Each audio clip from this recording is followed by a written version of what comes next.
A very good afternoon, everyone, and welcome to our session on Rise Up Success, the Success Story campaign. And with me I have is Richard Page. And I don't even know where to start with his introduction, but to say that Richard is currently a policy specialist at Oceans Unite. He has been a lifelong environmentalist and activist from childhood and has worked with Greenpeace for over 2 decades, primarily as an oceans campaigner. Today, Richard will be telling us about the Rise Up campaign, and over to you, Richard. Thank you very much indeed. I hope you can't hear that, but a tractor's just going past. Well, Marissa's just given you a bit of an introduction, and I was going to just talk a little bit about myself. So I've been working as an ocean campaigner for nearly 3 decades as a professional, and I like working in that place where science and politics and values meet. And I've been working globally, nationally, and locally, and sometimes all three at the same time. And in my job, I'm a jack of all trades and a master of none, but I've done all sorts of things, from developing campaign strategies to taking governments to court, to stuffing envelopes, to organising benefit concerts. And whatever it is that you do or like doing, you can help change the world. You can be a campaigner too. All those skills are necessary. So there's a place or a niche for you. And this is where I began. I wasn't always a professional. I became a campaigner as a teenager. And I did it with my first real campaign that I got involved with was with the Anti-Nazi League and Rock Against Racism. And back in the days before the internet, we used to talk to each other really through music. Was very important in the UK where I lived. And it was through music that I learnt about this right-wing party that was anti-immigrant called the National Front was getting stronger and stronger. And the campaign was to talk to other young people through music and tell them that what the National Front was saying was all lies, and we needed to band together. And we did, and we basically stopped them getting the votes that was expected, and the party fell apart. And it was done through a cultural campaign. So I'm an activist. I then went on to work on anti-nuclear campaigns, and that's a photograph of me looking rather bemused as 2 policemen tried to lift me from a blockade against an American US Air Force base. Anyhow, I worked for Greenpeace for over 20 years, but for the last few years, I've been working for Ocean Unite, which is a small organization. We're about catalyzing change for the ocean. And we do what it says on the tin. We bring different groups and different individuals together. And because we're small, we can work quickly and we can address the urgency of what's happening to the ocean. And by bringing different partners together, we can get these innovative solutions and we can make things happen. And that's what I'm into. And what I'm going to talk to you about now is Rise Up, a blue call to action. And this is a coalition or a network really that I help coordinate. And what is Rise Up? It's an unprecedented joint call from civil society urging governments and businesses to take the bold, fair and transformative actions needed to safeguard the ocean now and into the future. And to give a bit more of the story, well, we know why we need it. The ocean is in deep crisis. I don't need to tell you about that. And I don't need to tell you that governments and businesses are not acting as fast as they should. And that's having effects on all of us because the ocean is part of the Earth system.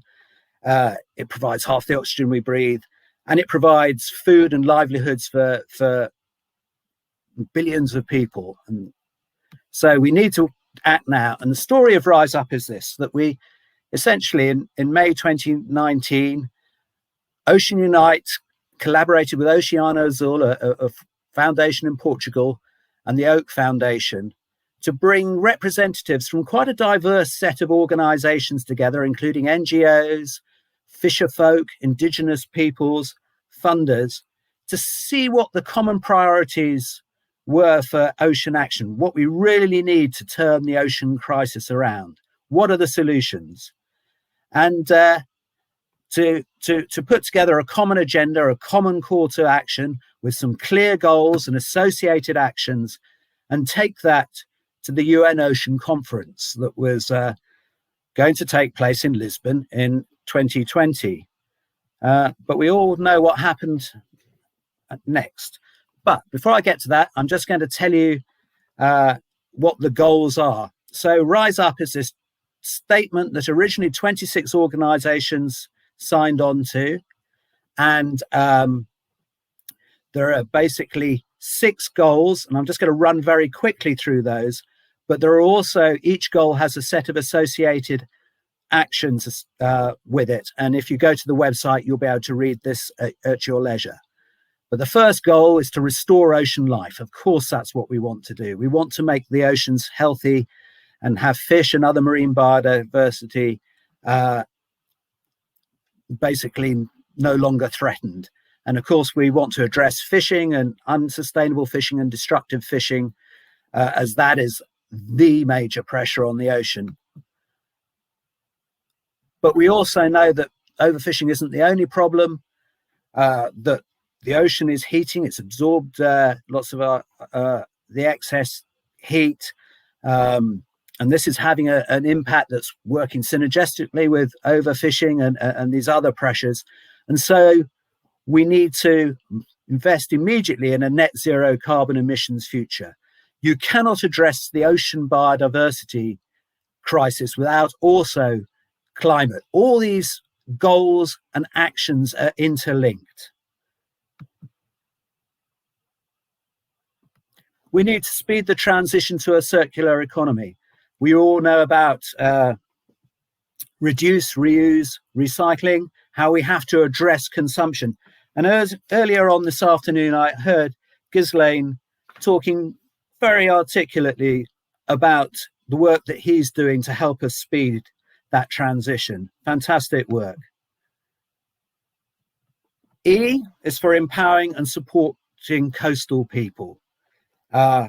We've mentioned already how many people are dependent on the ocean. 3 billion people dependent on the ocean for food. Hundreds of thousands or more depend on the ocean for their livelihoods.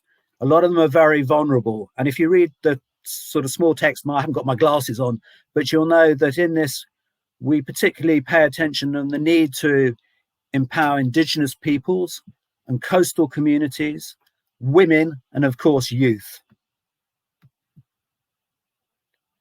U is for uniting stronger global ocean governance. Obviously, we need to make sure the rules are in place to stop unsustainable behavior. We need to do it at all scales, but including at the global scale. We need, for instance, to get a treaty to protect the high seas. And if you read the actions associated with these goals, you will understand that this is what we've done is build this consensus of opinion for a whole package of interlinked goals and actions. And P is for protect at least 30% of the ocean by 2030. And we've Youth for MPAs, you know about why we need MPAs, the benefits to biodiversity, the benefits that can come to fisheries, etc., by establishing networks of highly and fully protected areas.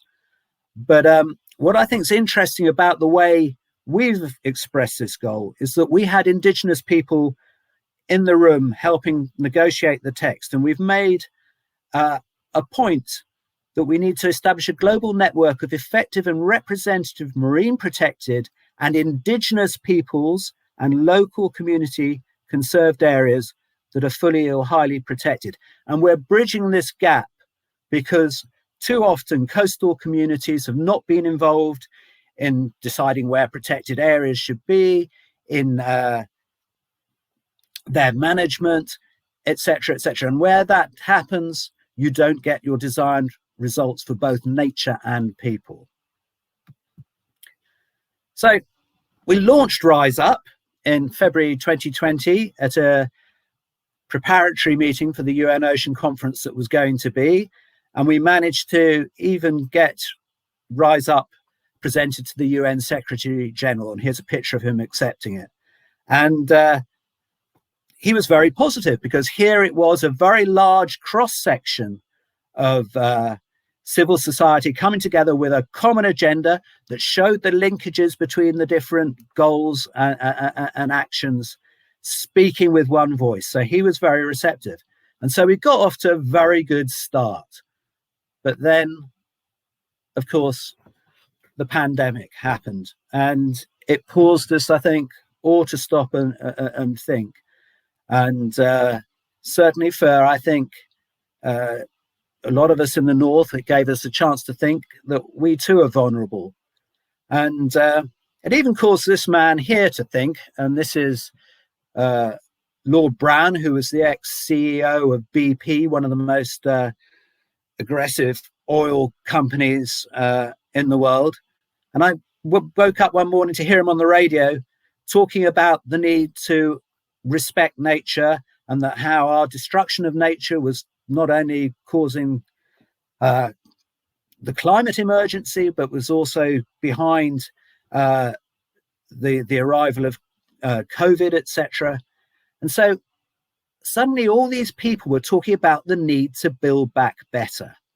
And this, I think, and the fact that protecting nature is protecting our own future, which of course is why we need to rise up for the ocean.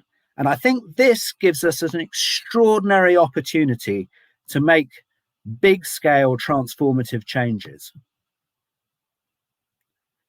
So during the COVID time, we went out to all the organizations that had signed up to Rise Up. And from that original 26, it's been growing steadily, and we're just short of 500 organizations are now members. And I've just seen that, and a shout out to Zaid from Somalia, who's just joined his organization up this afternoon and is presumably listening to this.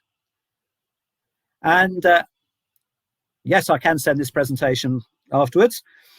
So we did what we call a seascape analysis. We went out to all the different groups and asked what they wanted from Rise Up, and they wanted us to keep the big picture overview. They wanted to rise up to position itself as the voice of civil society and make sure that we're all those big international fora making governments and businesses listen, and not just telling them what our goals and what action should be done, but how to do it. They want us to provide strategic communications so that we're all speaking with one voice. They wanted us to identify key opportunities and to provide all the tools for joint campaigning. And a lot of the small organizations,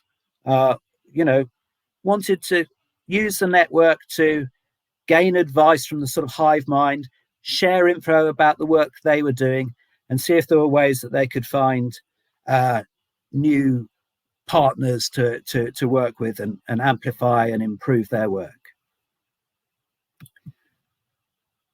So moving from the what to the how, what does this mean in practice? Well, we've identified a lot of the key moments. You'll know about a lot of them, not least the Convention on Biological Diversity meeting that will be towards the end of the end of this year, and summit next year in Kunming, China, where, of course, countries are talking about the 30 by 30 target. We've got the climate COP coming up in the UK, where we need to make that ocean climate connection. Under the ocean governance issue, countries are agreeing a high seas treaty that will protect the marine life of international waters. And then next year is a year when there will be a focus on small scale artisanal fisheries and aquaculture. And that's very important for those 3 billion people, especially, that we mentioned earlier. So those are the big global moments that we'll be working around. Having 500 organizations now signed up, we ought to be using that muscle to mobilize because of our huge reach and the number of people we can potentially get to get Rise Up backing. We don't want to reinvent the wheel, but backing initiatives like that to make sure that the ocean is considered in the UN Food Systems Summit. We need to stop those perverse subsidies that countries are paying that are funding industrial fishing, particularly, for instance, off the coast of West Africa. And we need to use, not only sort of back those existing initiatives, but identify gaps where perhaps there isn't work going on that should be going on. And we've created a small campaign cluster around small scale fisheries. And there are various initiatives, for instance, working out exactly what is meant by destructive fishing. There's no common understanding of that. We're doing work around that because it was a perceived gap. We're addressing this issue of aquatic foods in the food system subject because there is a gap. And we're going to be looking at destructive trawling because that, wherever that is done, that is destroying marine habitats and species. Another gap that has been identified too, that I will come back to, is that there are in Africa, progress towards 30 by 30 is slow, despite the benefits for marine life and potential benefits for coastal communities. And so we're going to form another group around that. And then we're going to use all these different tools. We're just about to start our social media account. We're developing our website. We send out updates, blogs, etc. Provide a platform for small groups to talk about their work. So here's a little bit more about the idea of a campaign cluster to develop a roadmap towards 30 by 30 across Africa. We know the situation in Africa from country to country varies wildly. There are some fantastic champions. The Seychelles has done immense work, and 32% of their exclusive economic zone is marine protected area. And a lot of that's very well managed. Gabon, less, and not so many fully protected areas. But there are other countries that really have no MPAs at all. And there are enormous challenges for this. Some designated marine protected areas still allowed, extractive and destructive activities in that are really doing a lot of damage. There's a lack of education. Countries, of course, don't have the resources that they need to do the monitoring and enforcement. And in some cases, MPAs have actually been implemented, particularly from a top-down approach, where in fact local communities have been disadvantaged, and instead of these providing lots of benefits, they've had adverse effects. And so what I really want to do, and you'll be pleased to know that this is my last slide, is invite people such as yourselves to join Rise Up and to actually come and join this campaign cluster.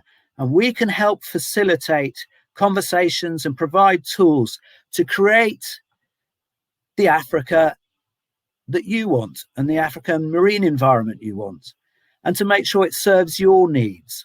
So, as I say, every good campaigner ends with a call to action, and that's mine. And I've just ended with a quote from having looked at the Youth for MPA's Twitter feed. Let our energy be contagious. It's young people who change the world. Thank you. Thank you so much, Richard, for that brilliant presentation and for bringing something to us, a call to action, something for Africa to look forward to, definitely. Thank you so much. It was incredible. I do have a question, rather firstly a comment from Ruth, and she says she's really been looking forward to your session, and she remembers you saying that you're a troublemaker or a peacemaker. It depends on which side of the coin you're looking at.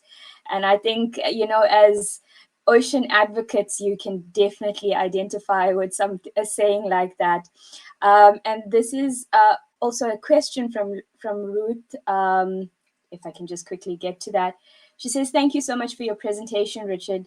As an organization working with different organizations around the world, how do you deal with competing interests and agendas when encouraging other organizations to support your campaigns? And how do you ensure you keep the main thing the main thing?"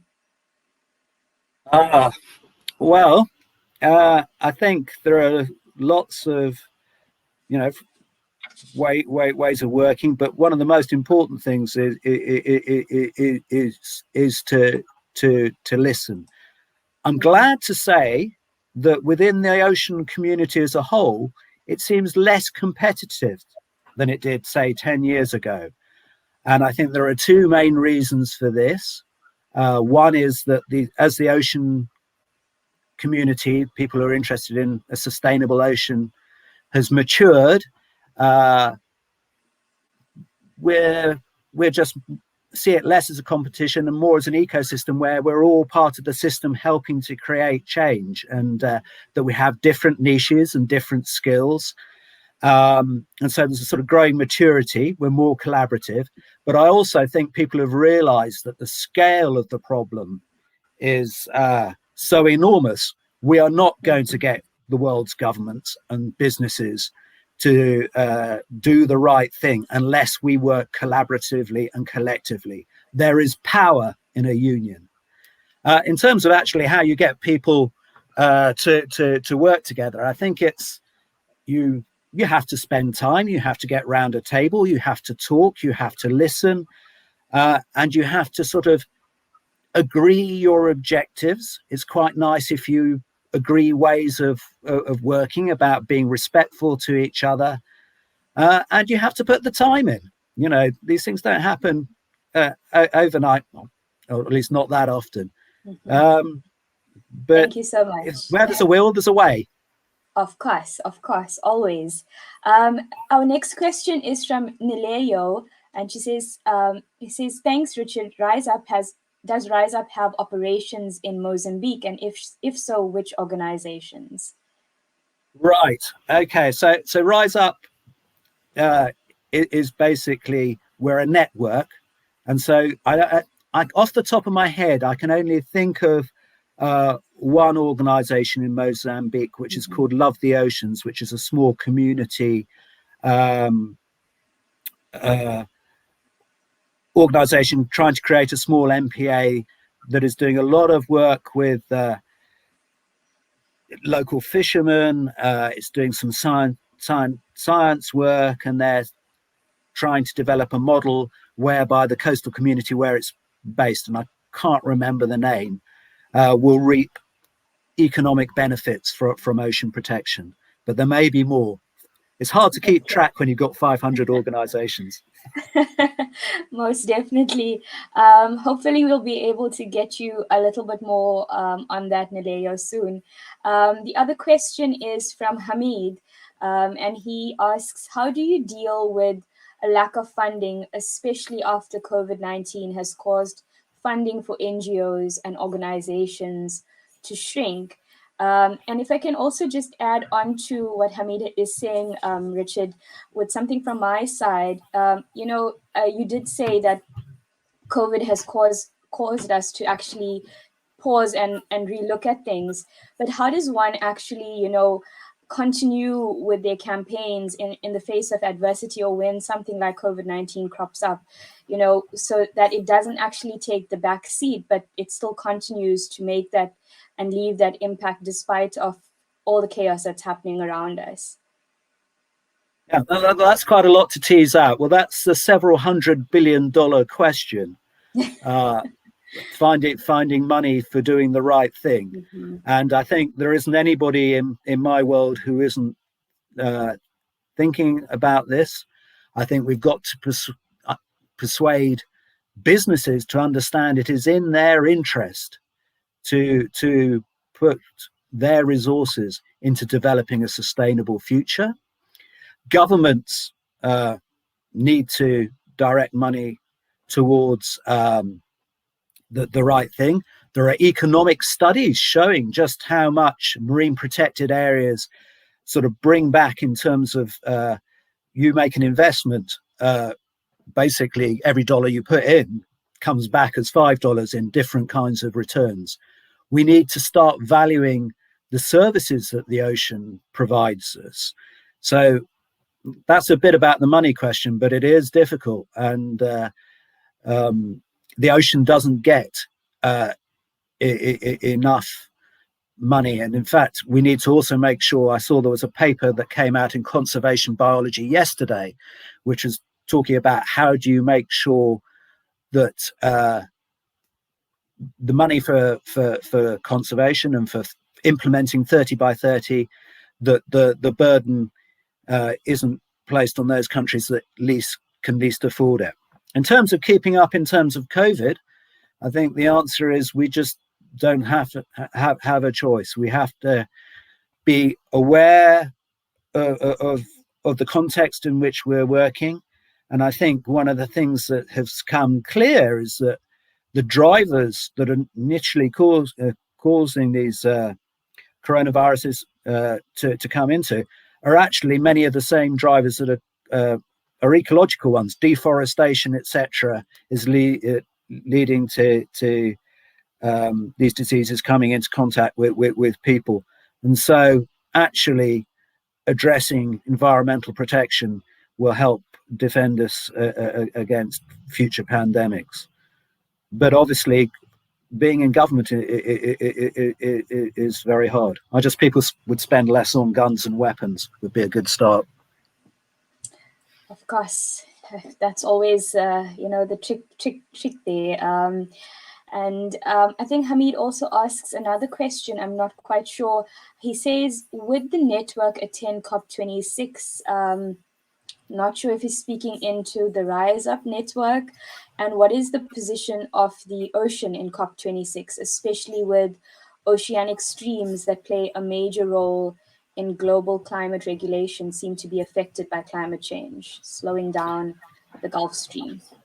So thanks for that question, Hamid. Lots of organizations within the Rise Up network are doing work connected with the climate COP. And in fact, I've got a conversation next week to start thinking about how we might engage.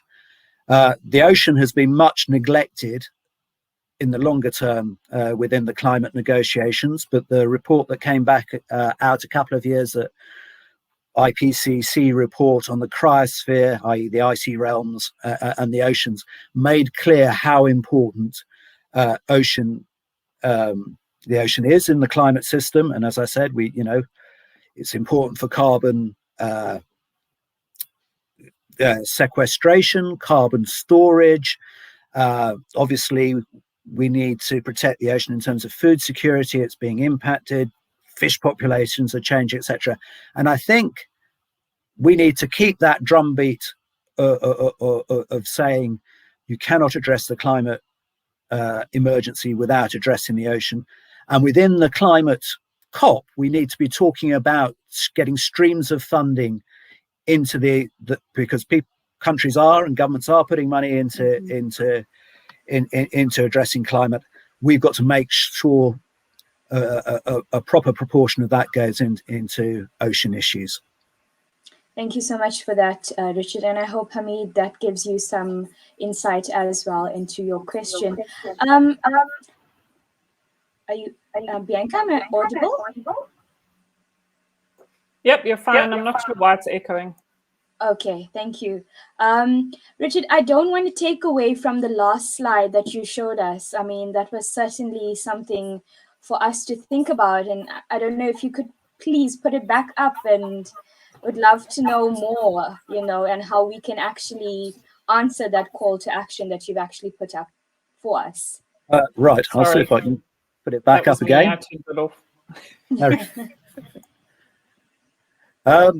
Essentially, I'm a very easy person to find. I'm all over the internet in all sorts of places, and anybody can find me on Twitter or my email address is on that last slide, and I'm sure the presentation will be available to everybody here.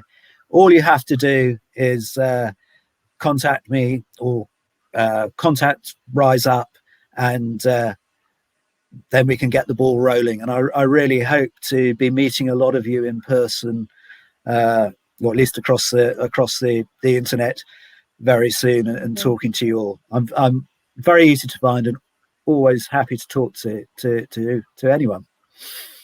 Thank you so much, Richard, for that. We have a request to put up the slide with your email. Not sure if that can be done, Bianca, on your side. If not, sorry, Richard, it was richard.page@ocean. Oceanunite.org. Okay. Did you get that, George? Memory. I can probably just type it in here, can't I? Perfect. Yes, you can. There we go. I've okay. done it. No, okay. Bianca's done it for you. I had most of it in my head. I just couldn't remember the last bit. Thank you so much, Richard, for that amazing presentation, and for really giving us an insight of Rise Up and the work that has been done in that campaign. And I think it inspires us as youth to now forge forward with our campaigns that we may have, or how we can answer that call to action that you've put on the screen for youth to come and be a part of that 30 by 30, the network of Rise Up, or, creating that roadmap for Africa's 30 by 30, So thank you so much for the amazing presentation and for that last and final call to action. Thank you so much. And I think we can leave it at that for now. Well, thank you. It's been a pleasure. And you should all know that I'm an Africanophile. Wonderful. Have an African heartbeat. Of course.